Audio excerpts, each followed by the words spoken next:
How to download and install Realtek audio drivers in Windows 11. Hey everyone, this is Lucy and let's get to the video without any delay.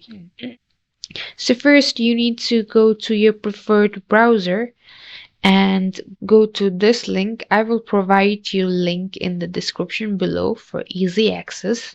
Here in the search, type in Realtek audio drivers Windows 11 and press enter. After that, you will see this option Bluetooth drivers for Windows 10 and 11. Click on it and you will see this rectangle box with download. Click on it, you will see the license agreement.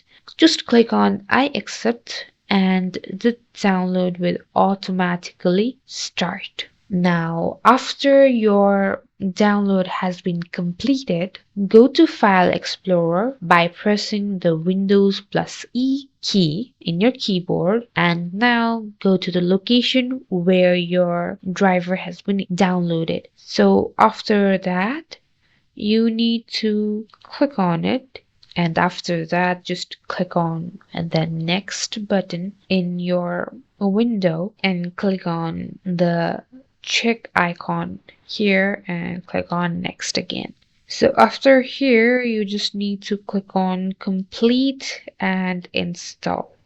So it will start installing your Realtek audio. Just wait until its installation is completed and you're done. Click on finish and that's it. If you want to, you can restart your computer. That's up to you, now or later. Thank you guys for watching. For more videos, don't forget to like and subscribe. Meet you guys on the next